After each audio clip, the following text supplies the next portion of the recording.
Êxodo capítulo 20, versículo 1 em diante.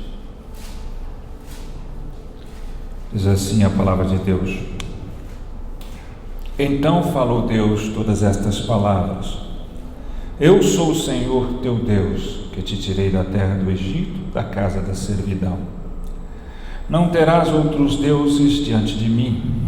Não farás para ti imagem de escultura, nem semelhança alguma do que há em cima nos céus, nem embaixo na terra, nem nas águas debaixo da terra. Não as adorarás, nem lhes dará o culto, porque eu sou o Senhor teu Deus, Deus zeloso, que visito a iniquidade dos pais nos filhos até a terceira e quarta geração daqueles que me aborrecem. E faço misericórdia até 1000 gerações daqueles que me amam e guardam os meus mandamentos. Não tomarás o nome do Senhor teu Deus em vão, porque o Senhor não terá por inocente o que tomar o seu nome em vão. Lembra-te do dia de sábado para o santificar. 6 dias trabalharás e farás toda a tua obra, mas o 7º dia é o sábado do Senhor teu Deus. Não farás nenhum trabalho, nem tu, nem o teu filho, nem a tua filha, nem o teu servo, nem a tua serva, nem o teu animal, nem o forasteiro das tuas portas para dentro. Porque em 6 dias fez o Senhor os céus e a terra, o mar e tudo que neles há, e ao 7º dia descansou. Por isso o Senhor abençoou o dia de sábado e o santificou. Honra teu pai e tua mãe, para que se prolongue os teus dias na terra que o Senhor teu Deus te dá. Não matarás, não adulterarás, não furtarás, não dirás falso testemunho contra o teu próximo, não cobiçarás a casa do teu próximo, não cobiçarás a mulher do teu próximo, nem o seu servo, nem a sua serva, nem o seu boi, nem o seu jumento, nem coisa alguma que pertença ao teu próximo. Amém? Fecha os teus olhos, vamos orar. Ó Deus, obrigado pela leitura da Tua Palavra. Obrigado, Senhor, sempre reiterando a liberdade de poder ouvir, de poder alimentar-nos espiritualmente através da Tua Palavra, sabendo que tantos povos não permitem. Obrigado, Senhor, e ao mesmo tempo nos perdoa porque temos tanta liberdade e oportunidade, privilégio de sermos alimentados pela Tua Palavra, potencializados pelo Teu Santo Espírito, e não honramos isso, Senhor. Muitas vezes negligenciamos isso. Ao mesmo tempo que lhe pedimos perdão, clamamos: fala conosco, Senhor. Ministra aos nossos corações, faça com que a Tua Palavra não apenas fique no nosso intelecto, mas ela possa ir para dentro do nosso ser e mudar as nossas vidas. Venha, Espírito Santo, venha encher-nos. Venha, Senhor, em nome de Jesus. Aqui eu oro e agradeço. Amém. Aqui está aquilo que teologicamente chamamos de o Decálogo, as 10 leis mosaicas, as leis que foram dadas por Deus a Moisés no monte, escrita nas chamadas 2 tábuas de pedra que foram guardadas dentro da Arca da Aliança.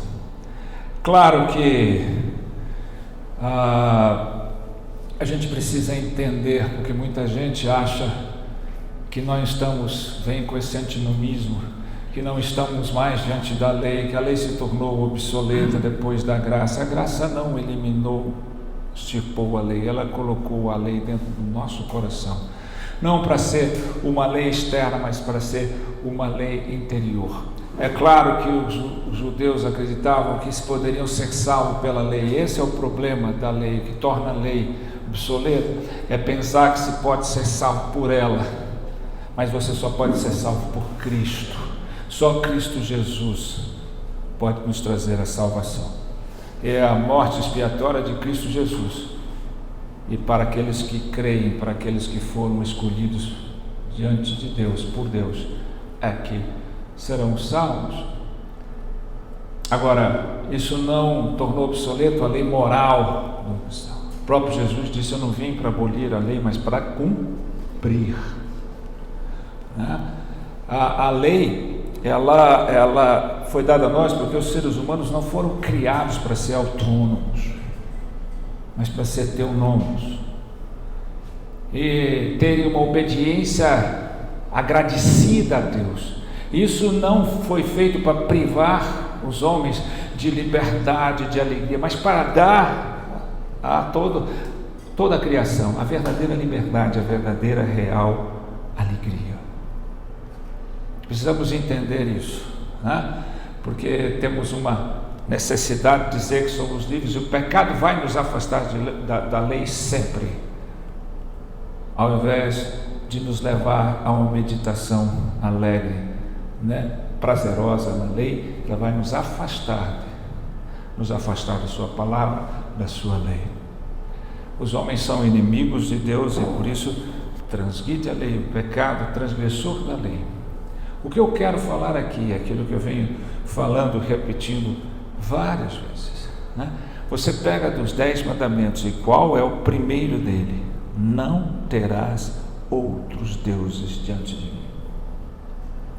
Aqui começa o decálogo, aqui começa os 10 mandamentos. E por que começar por aqui? Porque a idolatria é que verdadeiramente promove a falta de integridade de todos nós com o restante da lei. É a idolatria que nos faz infringir todas as outras leis. Portanto, a idolatria é sim um dos maiores inimigos da nossa vida. É por ela que nós começamos a transgredir toda a lei de Deus.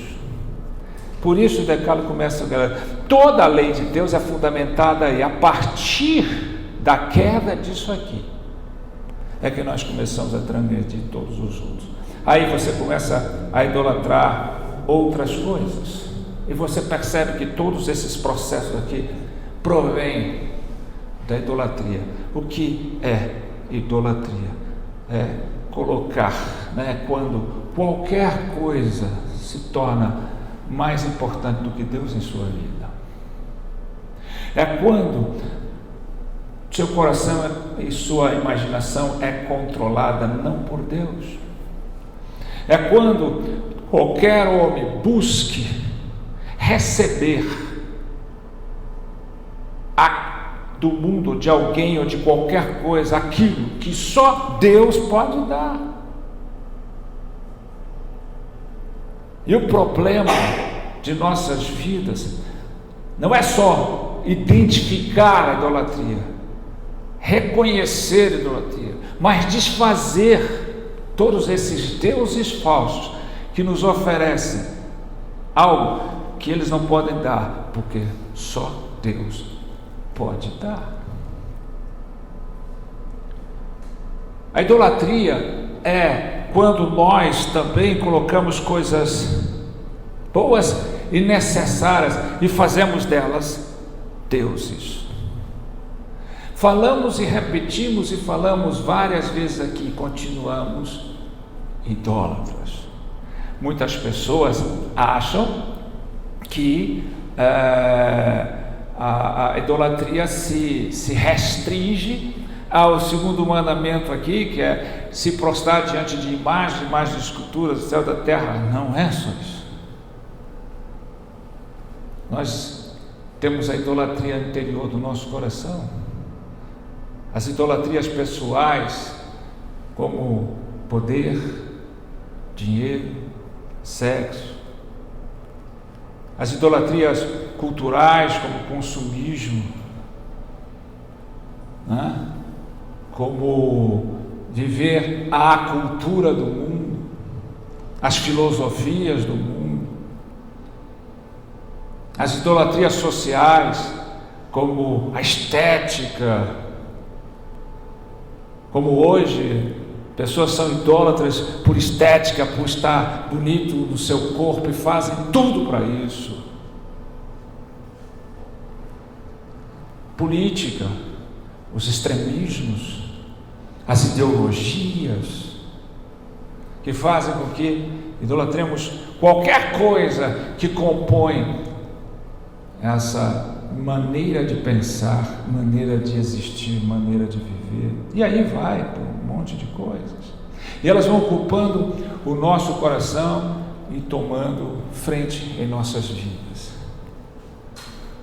Não é divulgado pela sociedade o número enorme de suicídios que há na sociedade hoje em dia. Por que as pessoas suicidam tanto? Por causa disso, por causa daquilo, por causa disso, por causa de idolatria. Porque nos seus corações alguém ou alguma coisa ocupou o lugar de Deus. Porque nos seus corações alguém ou alguma coisa ofereceu a eles algo que só Deus pode dar. Aí a gente vê esse quadro terrível de pessoas perdendo sua vida. Aí você vai entender a diferença entre tristeza e desespero. Tristeza é a dor que você sente, mas tendo uma fonte de consolação do seu lado. Você tem um consolo em Deus, você tem um consolo na família, você tem um consolo em outras coisas. Desespero, em contrapartida, é a dor que não encontra consolo em lugar nenhum, porque aquilo que se perde se tornou essencial em sua vida, se tornou sua esperança, a sua fonte de alegria, se tornou o seu Deus. E as pessoas, quando perdem o seu Deus, perdem toda a condição, o propósito, o significado da vida. Mas esses deuses são falsos, promete aquilo que não pode dar. O Deus do dinheiro, o Deus do poder, o Deus da necessidade de ser reconhecido. Até o amor romântico se torna idólatra. O amor de uma mãe para um filho se torna idólatra, de um pai para o filho. O amor de um cônjuge se torna idólatra. A busca de sucesso e ser bem-sucedido se torna idólatra.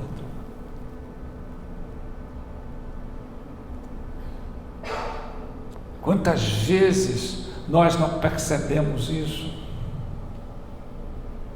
Quantas vezes não percebemos que a nossa luta pode parecer algo bom e necessário, o fato é que nós transformamos isso numa necessidade essencial, da qual sem ela nós não vivemos, da qual a gente coloca e não mede esforços e atropela princípios e valores, atropela tudo para alcançá-las, e não percebemos. Hoje tem inúmeras pessoas que sofrem de doenças da alma, e esse número tem crescido cada vez mais. Isso, na maioria das vezes, consciente ou não, as pessoas não percebem, foi porque colocaram expectativas, deuses no seu coração, que não foi o próprio Deus. Buscaram satisfação ou a ilusão de ter, que não é o próprio Deus. Imaginaram, iludiram-se com um monte de coisa que o mundo pode dar, que a vida pode dar, que pessoas podem dar, e elas não podem dar.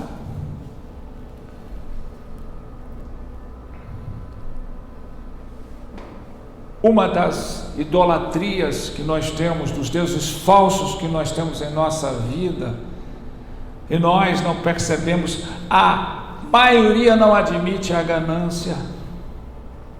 Quero ter mais. E essa ganância tem provocado não só uma sociedade cada dia num buraco, deteriorando-se em todos os sentidos, Mas você pode ver as igrejas perdendo todo o seu contexto, líderes caindo, porque falam em nome de Deus, que estão fazendo algo para Deus, mas estão fazendo algo pela sua ganância, sede de alcançar coisas que alimentam o seu egoísmo, o seu egocentrismo, a sua ganância. Querem construir igrejas enormes, grandes templos, ter multidões aplaudindo, exaltando, não Jesus, mas Ele mesmo. Não, eu estou fazendo para o reino, não, Ele está fazendo para o seu próprio mundinho. Ah, por que o líder caiu ali? Por que a igreja está passando por isso, está passando por aquilo? Por que a igreja está passando por ganância? Quero ter mais, quero formar a maior igreja, quero ter mais gente, vamos construir, vamos edificar, tudo em nome de Jesus. E ninguém admite que tem. Eu não. Você pode admitir seus pecados, você pode admitir seus ídolos, dizendo, não, eu tenho uma queda aqui, eu tenho uma fraqueza ali, eu tenho uma coisa ali, eu tenho uma coisa aqui, mas você não admite a ganância. Não, eu jamais sou ganancioso, não quero nada para mim, eu não quero dinheiro. Não, por que você trabalha tanto? Por que você faz tanta coisa e quer fazer tanta coisa? Não confunda, não se ilude. É o Deus da ganância ocupando fervorosamente no seu coração, no coração desses líderes. Ele começa a perder o foco da glória de Deus e começa a buscar a própria glória. Outro dia eu estava, ontem eu estava vendo no YouTube uma pastora renomada, sei lá se é bispa, apóstolo, o que é? Não conheço, mas de igreja renomada, choramingando aos choros, desiludida, frustrada, porque a sua igreja não fez festa pelo aniversário do seu marido, como fez festa para o pastor lá da outra igreja grande. É uma necessidade de ser exaltado, reconhecido. É uma necessidade de fazer, de ter. Isso não existe. Isso é a própria degradação do valor da liderança bíblica. É porque estão fugindo da Bíblia, estão montando grandes instituições repletas de homens cheios de vaidade, de ganância, idólatras. Quantas idolatrias há e a gente não percebe, precisamos destroná-las da nossa vida. E iremos falar disso muito. Esse não é a última vez, não é a primeira vez, nem vai ser a última que eu vá falar disso, porque esse é um dos maiores erros da nossa vida. Deus tem que estar ao centro da nossa vida. Deus não reparte a glória dele com outrem. E nós damos glória a muitas coisas. Por isso, esse decálogo começa: não terás outros deuses diante de mim. Daqui que se faz todas as outras coisas, você desvia de Deus, você desvia do foco de Deus, porque você faz e começa a obter deuses diante do único Senhor. Deuses que jamais vão dar aquilo que só Deus dá. Por isso que a maioria das pessoas que sobem no sucesso na vida, à medida que seu sucesso sobe, a sua satisfação desce.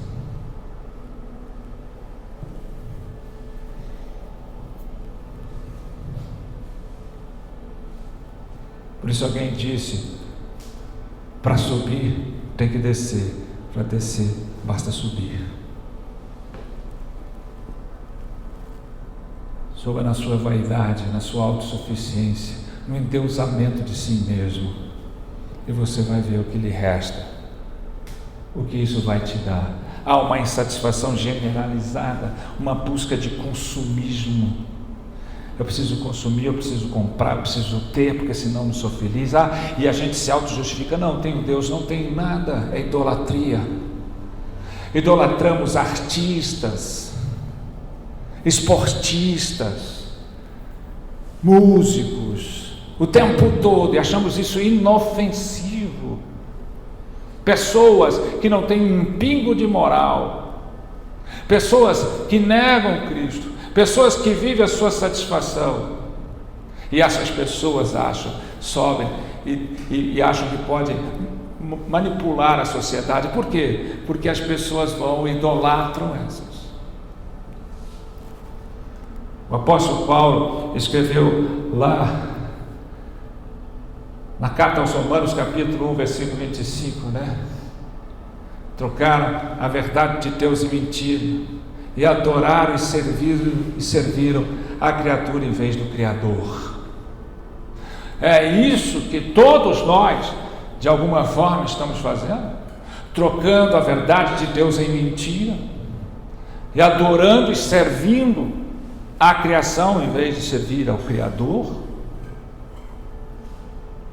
Por isso que ele diz que Deus mandou que eles fizessem o que fizessem. Então você observa essa promiscuidade na vida social, essa libertinagem que eles chamam de liberdade, esse falso amor, essa falsa conduta de que pode tudo, homem com homem, mulher com mulher, que pode fazer o que quiser, que pode ter várias coisas, outras coisas,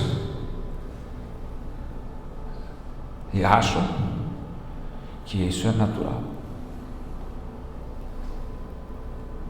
Idolatria. Trocaram a verdade de Deus pela mentira, e adoraram e serviram a criatura ao invés do Criador.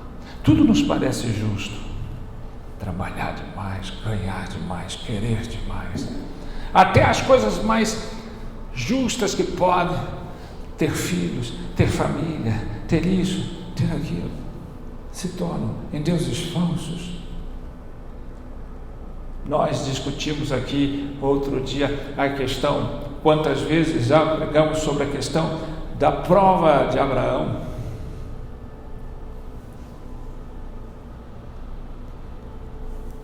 Abraão foi provado 2 vezes. A primeira provação que ele teve foi: sai da tua terra, da tua parentela e da casa dos teus pais, e vai para onde eu te mostrarei.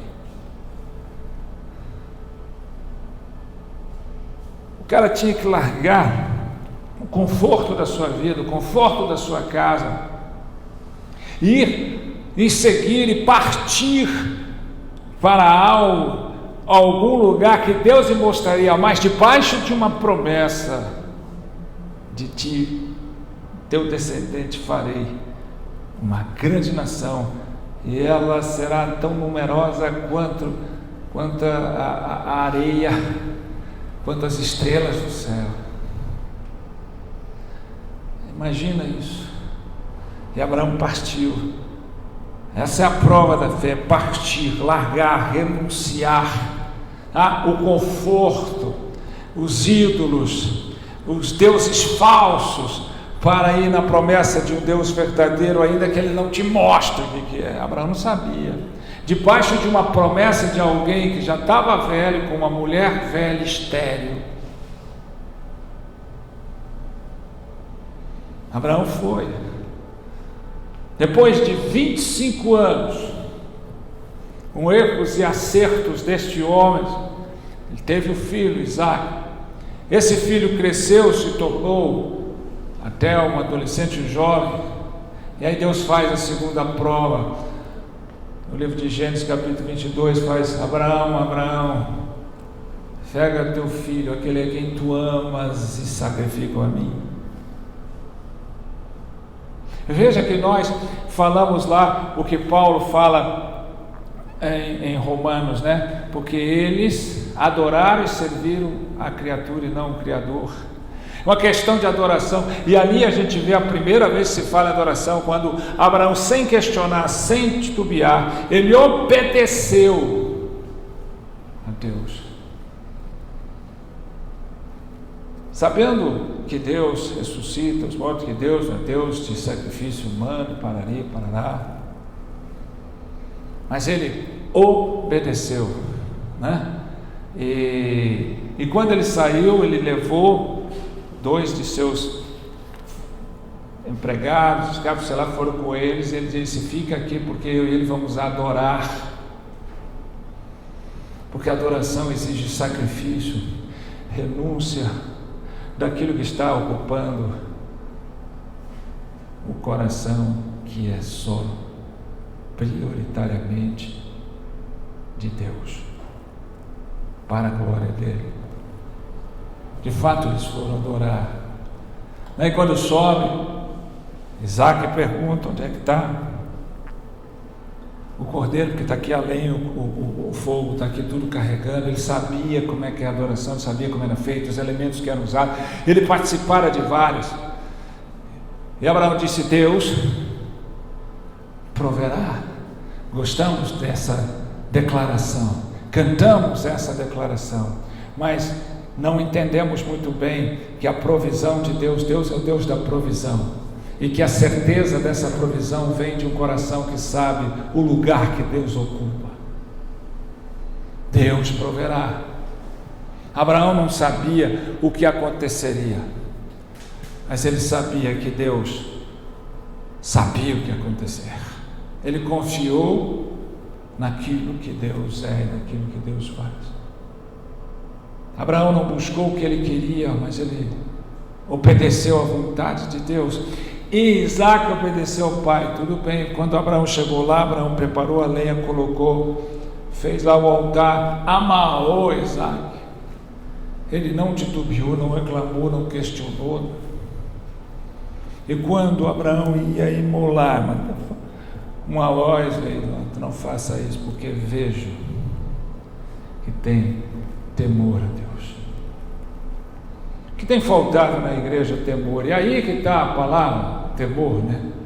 Temor não é ter medo de Deus, ter receio de Deus, fazer as coisas com medo de ser castigado por Deus. Temor é admirar a Deus, obedecer a Deus, é contemplar Deus, é tê-lo em primeiro lugar. Isso é temor a Deus, é o que tem mais faltado nas igrejas.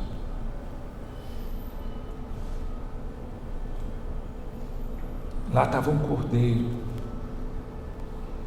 pronto para ser sacrificado no lugar de Isaac,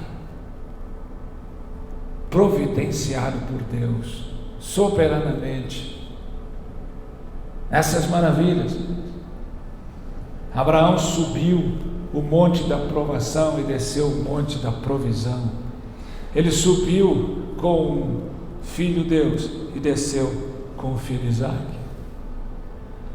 Quando ele subiu, Deus era filho e foi sacrificado, mas ele desceu com Isaac, com o seu filho. Muitas vezes a gente não percebe que os nossos filhos se transformam em deuses, nossos esposos e esposas se transformam em deuses, pais, trabalho, carreira e tudo mais. E vamos tocando a vida, vamos achando que a vida nos deu essa oportunidade de termos isso, termos aquilo. Dizemos sempre: eu ainda quero diminuir o meu ritmo de trabalho para servir a Deus, e não sabe que esse é o Deus que você colocou junto com o próprio Deus no coração. Eu sempre repito aqui o que Agostinho falava no século IV: ama muito pouco aquele que ama qualquer coisa junto com Deus e não a partir dele. Deus não pode ser medido na igualdade dos homens. Deus tem que ocupar o centro das nossas vidas, porque tudo aquilo que nós colocamos no nosso coração junto com Deus se transforma em deuses e ocupa o lugar dele. Desejos que eu não tenho, ambição que eu não tenho, coisas que eu quero alcançar e não alcancei, pessoas. Quantas vezes e a gente não admite isso. Quantas vezes nós estamos vendo pessoas que amamos se envelhecendo, conquistando os sonhos deles, carreira, aposentadoria boa, e adoecendo completamente porque não sabem fazer mais da vida qualquer coisa, não sabem se relacionar. Por quê? Porque a sua carreira, a sua aposentadoria, os seus propósitos tornaram todos deuses, que não pode nos dar a segurança que a gente quer. Queremos essas coisas, amamos essas coisas. E quando muitas vezes perdemos essas coisas que se tornaram essenciais, entramos no desespero de perder a vida, a noção da vida. Deus é maior que tudo. Nós falamos do jovem rico. É engraçado isso. O jovem rico chega diante de Jesus e diz: bom mestre, que eu farei para ter a vida eterna? Jesus já descartou a questão de bom, disse: bom é só meu Pai que está no céu. Mas disse: você cumpre os mandamentos, não matarás, não furtarás, parará, e amarás teu Deus sobre todas as coisas, todas as próximas. Veja que dentro do decálogo não tem o amarás teu Deus de toda a sua força, de todas as... Jesus acrescentou isso. E o pior é que aquele jovem disse: eu cumpro desde pequeno. Grande erro, né? Jesus o amou pela intenção de fazer isso, de cumprir os mandamentos. Mas o amar a Deus acima de todas as coisas é que foi o teste. Vai lá, vende tudo que você tem, dê para os pobres e vem ser comigo. E aquele jovem saiu triste. Saiu triste. E Jesus falou: olha, mais fácil entrar no camelo no buraco da agulha, né? Não é agulha de costurar, né? Agulha é aquele espaçozinho nas muralhas lá, né? Do que um rico entrar no reino do céu. Não está falando de riqueza, mas do domínio que isso faz nas pessoas. E aí que os discípulos perguntaram: mas quem poderá fazer isso? Ele disse: ao homem é impossível, mas a Deus tudo é possível.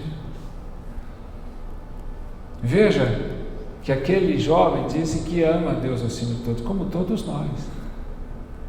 Se perguntar, a maioria dos crentes, dos que se dizem cristãos, dizem que ama a Deus acima de todas as coisas, intelectualmente, mas seu coração não responde a isso. Nós amamos um monte de outras coisas na frente de Deus e achamos justo isso. Quantas mães que ambicionam ter filhos e não podem, mas quando têm filhos sufocam eles, vivem por conta deles, não sabem se relacionar, porque transformam eles em deuses, não mais em filhos. O que para você perder hoje, não ter hoje, se transforma no desespero. O que para nós, pensa, reflete, medita: se eu perder isso, acabou a minha vida. Se acontecer aquilo, acabou a minha vida. Ao mesmo tempo, se eu conquistar isso, a minha vida vai ser diferente. Se eu realizar isso, a minha vida vai ser diferente. É tudo que eu quero. Quantas vezes nós nos enganamos, nos iludimos, e precisamos ver esses ídolos sendo destronados do nosso coração. Enquanto eles não forem, enquanto eles ocuparem nosso coração, nós estamos pecando com a idolatria e vamos viver fora, ausentes de Deus, fora nos propósitos de Deus. Deus não vai ter o significado que tem. Vamos falar, discursar que temos Deus, que amamos Deus, e vamos fazer de Deus e da nossa fé um recurso e não um estilo de vida. brincamos, dizemos: não, eu não tenho. Tem ídolos falsos. Quando eu via dizer que adorar, não fale adorar, porque adorar é um termo pesado. As pessoas adoram coisas, quando deveriam oferecer sua adoração somente a Deus. Mas como é que faz? Deus ouviu e uma voz foi dita dos céus para Abraão, e ele providenciou um cordeiro. Sim, quando Jesus foi sacrificado, ele clamou ao Pai, e o Pai silenciou, e não teve outro cordeiro. Ele foi imolado, sacrificado, para todos nós pudéssemos chegar a Deus, para que todos nós pudéssemos destronar os nossos ídolos. Temos que voltar os nossos olhos para Jesus, temos que parar e pensar nisso, ou senão vamos continuar buscando a satisfação nesses deuses falsos. E como eu falei, quanto mais cresce o sucesso das pessoas, mais aumenta a sua insatisfação. Quanto mais tenho, mais quero. Você nunca vê os grandes milionários que todo mundo fala: fulano, ciclano, e não percebe a insatisfação deles. Porque dinheiro, porque poder, porque nada neste mundo, porque estética, porque relacionamento, nada neste mundo pode dar aquilo que só Deus pode nos dar. Muitos sofrem não apenas por aquilo que conquistam, mas pela frustração de não conquistar, porque não colocaram Deus em primeiro lugar, não buscaram a sua satisfação em Deus. A essencialidade da sua vida está nas coisas que tem, e nós precisamos ter. Não há um de nós que se escape dessa miséria da idolatria. Todas as vezes nós precisamos ser sinceros com Deus e conosco mesmo. A quem eu estou idolatrando? O que eu estou idolatrando?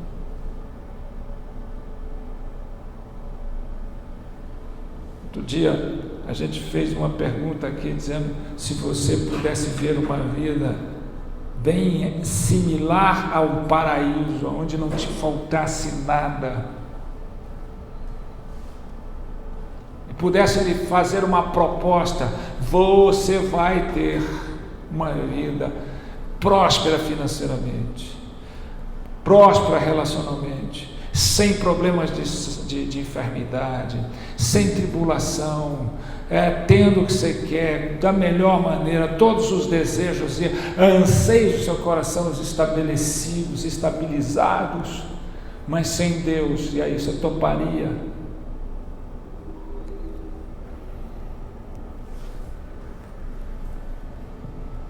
Por isso que a dor e o sofrimento não são nossos inimigos.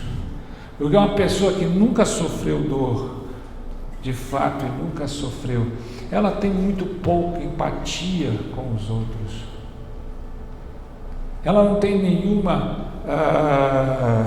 condição de enfrentar a privação. E ela ainda insiste em achar que qualquer coisa nessa realidade de vida pode dar a ela o que só Deus pode dar. A dor e o sofrimento nos trazem de volta para a verdade de que só Deus liberta, só Deus transforma, só Deus supre aquilo que nós mais precisamos. Só Deus pode preencher o vazio existencial de nossa vida. Muitas vezes nós vivemos essa ilusão de ter. E isso é o que está acontecendo hoje no universo cristão. a idolatria por igreja, idolatria por pastor, idolatria por ministérios, por multidões, né? A ganância vai crescendo, o foco vai mudando, né? Porque a gente vai voltando para outros lados, né? Quero construir, quero fazer. Quantos estão caindo pela sua ganância? Muitas vezes você está dizendo que está fazendo algo para Deus, muitas vezes você está achando que Deus está me abençoando e eu vou continuar nesse pique, aí eu vou começar a transgredir tudo. Não transgredir os mandamentos de Deus.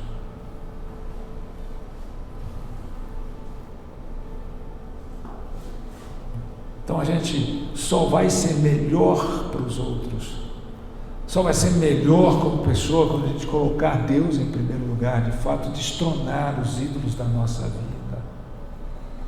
Qualquer pessoa que vai negar que muitas vezes tem colocado pessoas, filhos, maridos, mulheres na frente de Deus, qualquer pessoa que vai negar que é gananciosa, qualquer pessoa que não, peraí, eu sei que eu estou errado, mas por isso que eu falo que o diabo, ele não se preocupa tanto que você seja irrepreensível diante dos homens, ou seja, sua lei moral externa, a sua condição de ser agradável a todo mundo achar que você é um santo, uma santa de Deus. O que o diabo mais tem é que você seja sincero diante de Deus, que você abra o seu coração e verdadeiramente tire a cera da sua vida, tire a máscara da sua vida e diga: Senhor, eu estou colocando isso na sua frente, eu estou igualando isso com o Senhor, e eu estou querendo que o Senhor abençoe isso. Por isso que a gente, muitas vezes, a fé da gente é provada, quando lá na carta de Tiago, tenha por grande alegria o passados por várias provações, pois a prova da vossa fé produz perseverança. A perseverança deve terminar na obra, a fim de que sejais maduros, íntegros, não tendo falta de coisa alguma.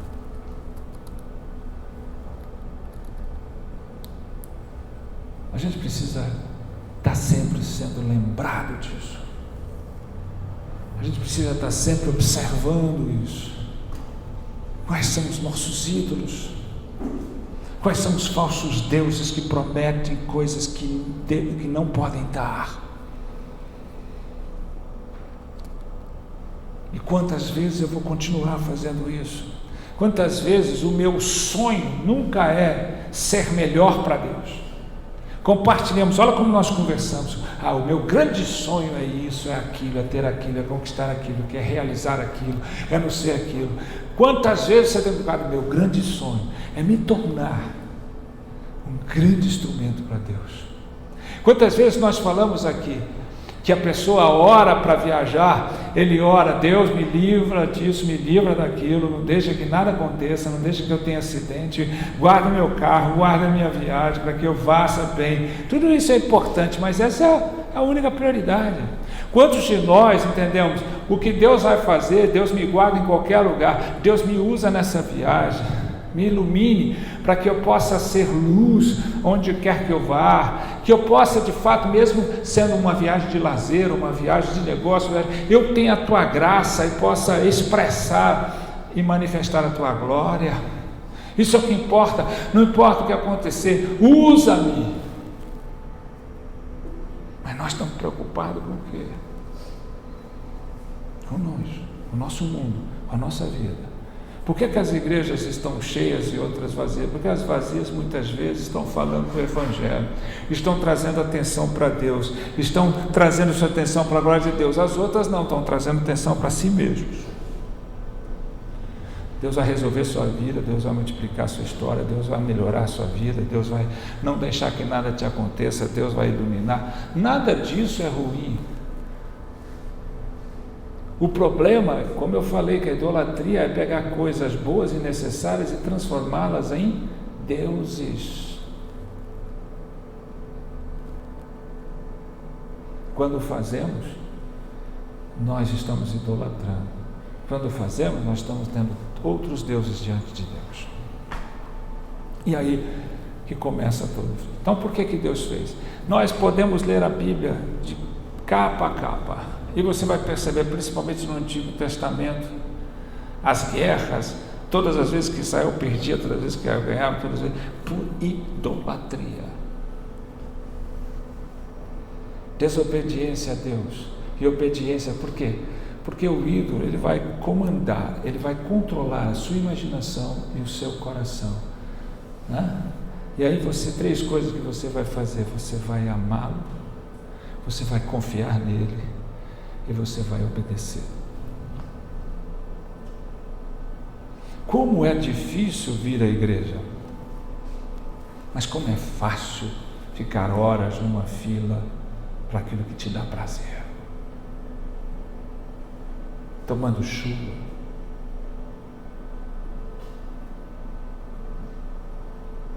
Quando o salmista diz: alegrei-me quando me disseram vamos à casa do Senhor, não é com a mesma alegria que eu vou para casa, como eu vou para outras coisas que me dão prazer. Temos essa tendência em nós pelo pecado. O pecado, ele quer sempre destronar Deus das nossas vidas. Estamos vivendo uma sociedade possuída pelo pecado, e as pessoas acham que possuem quando elas são possuídas.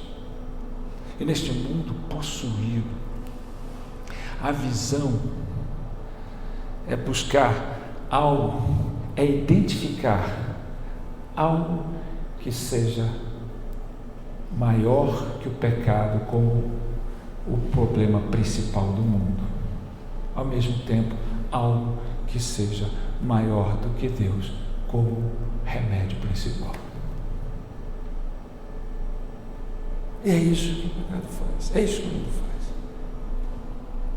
Não, o problema é disso, daquilo, vamos resolver, né? Aí vem as filosofias de vida e tentam resolver o cientificismo, o iluminismo, todas essas coisas, todas essas filosofias que vão chegando e vão dizendo: nós temos respostas e nós temos a estratégia para mudar a história e melhorar o mundo sem Deus.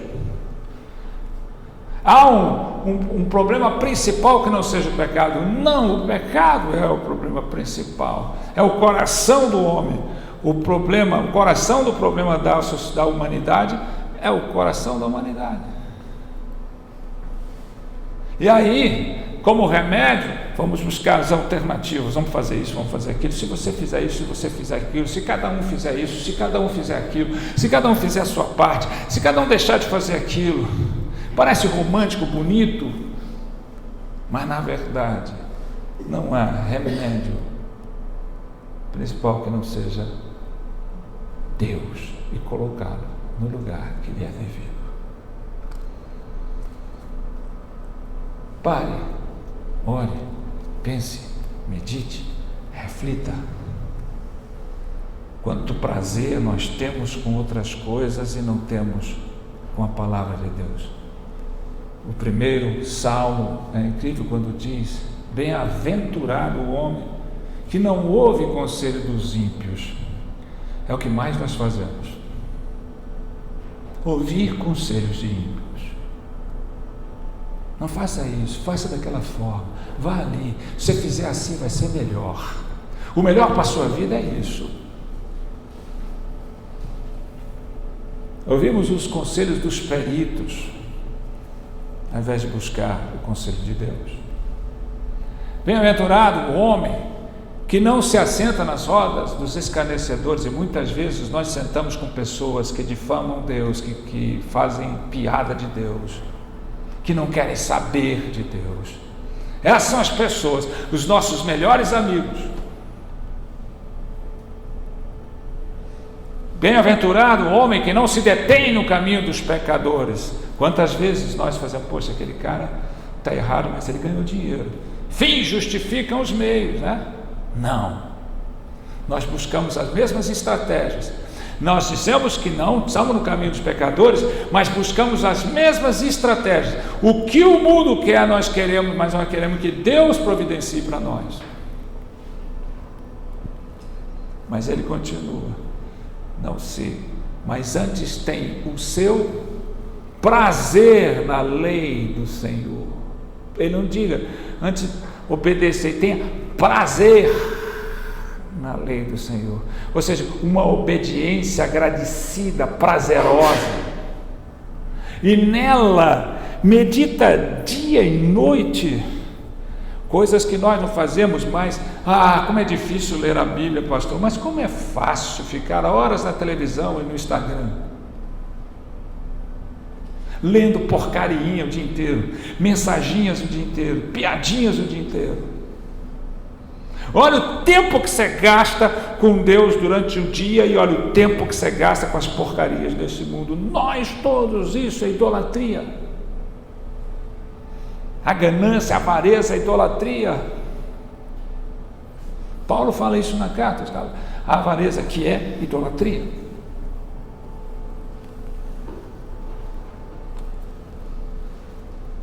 Então a gente precisa parar e pensar nisso, né? Olhar, voltar os nossos olhos para Cristo,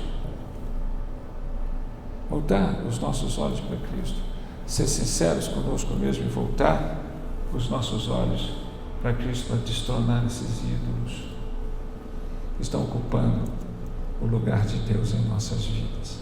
Deus não reparte a glória dele com ninguém. Viver para a glória de Deus, isso é o problema individual de cada um de nós, é o problema conjugal de cada um de nós. Seguimos, buscamos, nos enchemos, temos que ser sinceros conosco mesmo, né?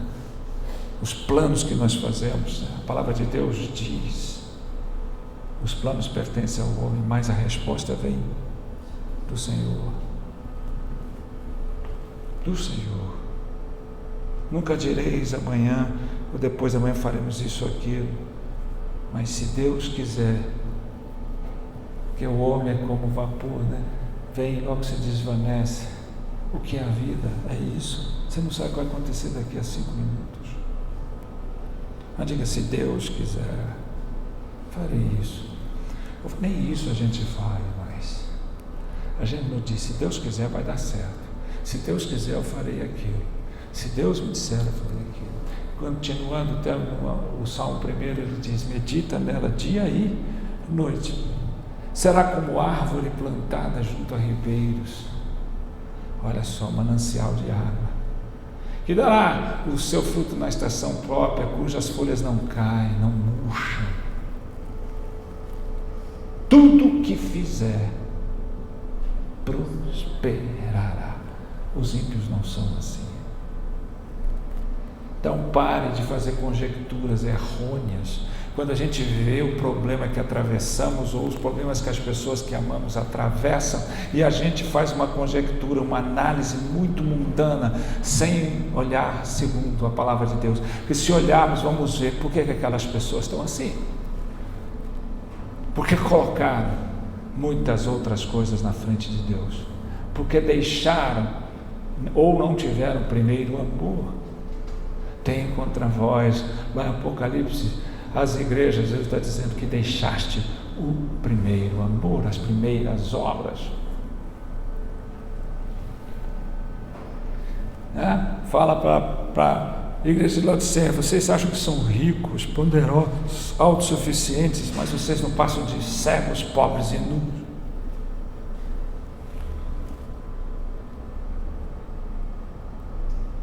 E quando ele fala, eis que estou à porta e bato, ele está falando para a sua igreja, você fechou a porta para mim porque você colocou muita coisa dentro. Aliás, tem um pastor que compara a nossa vida com uma casa. Nós somos uma casa cheia de ídolos em todos os cômodos, em todos os cantos. Está na hora de limpar essa casa e deixar que só a luz do Senhor brilhe para fazer dessa casa uma casa para a glória de Deus. Amém? Vamos ficar de pé, vamos orar.